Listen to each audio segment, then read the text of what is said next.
यही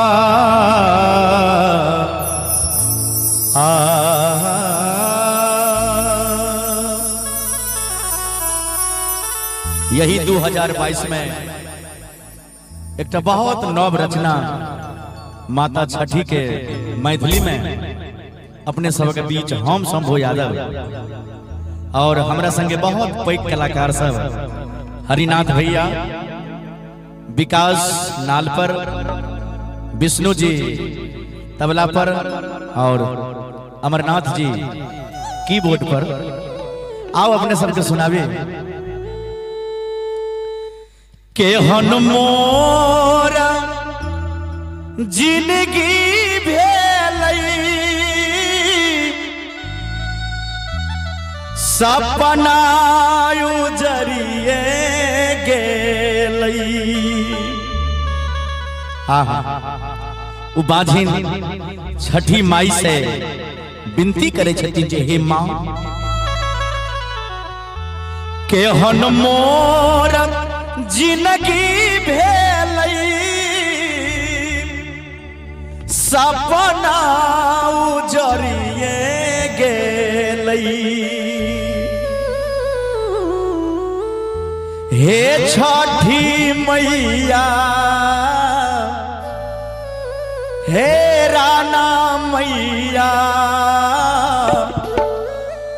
बाझिन के जीवन बहारन है की। हे छठी मैया,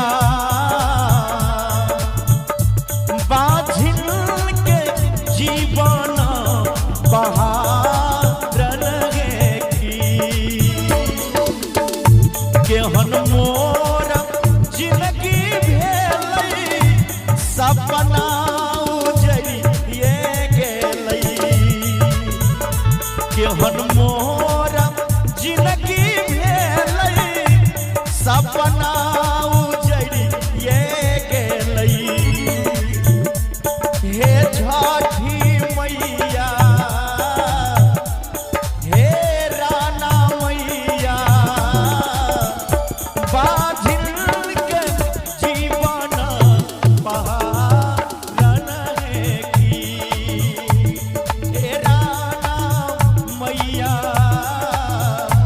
बाझिन के जीवन बहारन है की।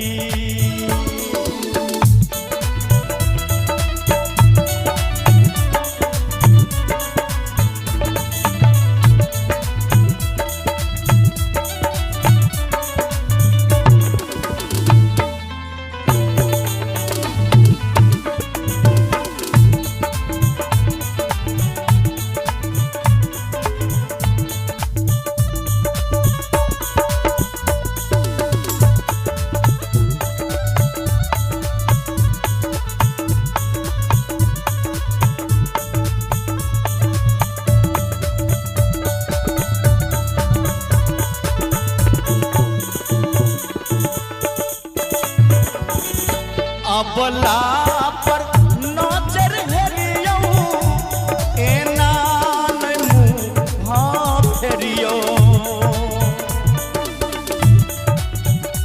हाय हाय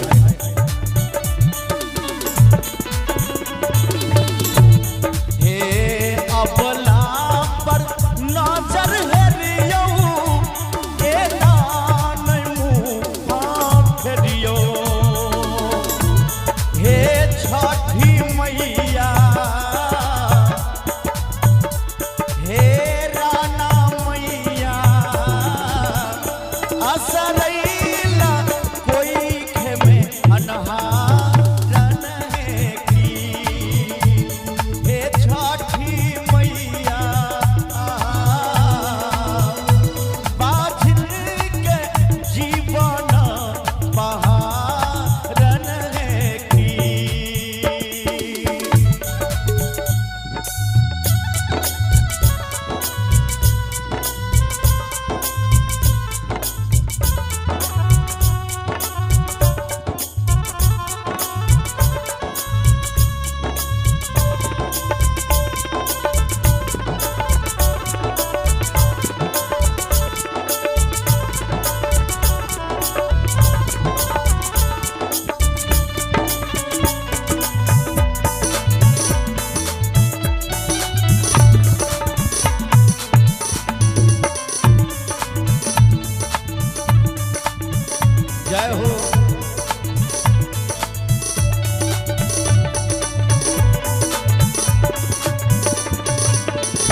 जोरा हम सूप चढ़ैलो हमरा नहीं दरसा देलो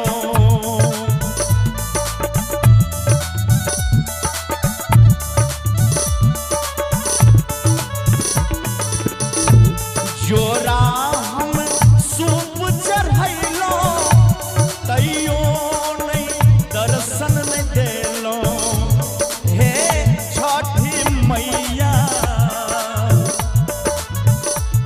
हे राना मैया जल बीच कैलो हम पुकारन की हे छठी मैया बाधिन के सुनियो पुकारन की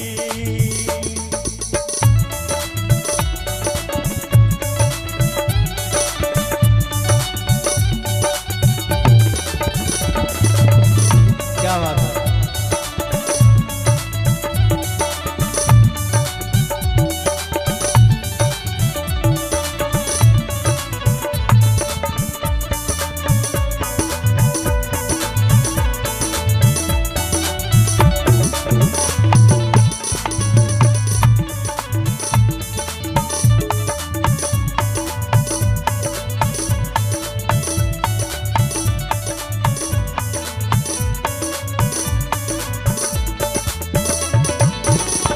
पूरा करियो मन के असरा दियो ने खोइछ हमरा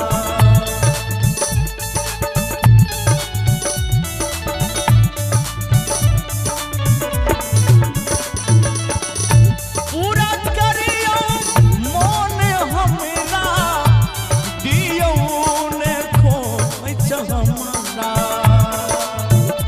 पूरा करियो मन हमरा दियो ने खोइछ हमरा हे छठी मैया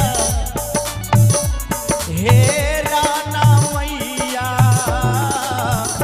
बाधिन बैसल यगन दुआरन की हे राना मैया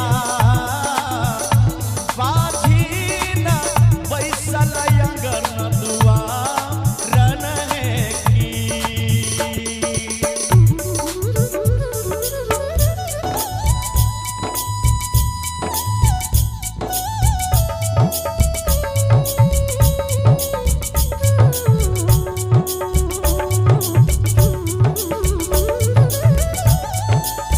हे माई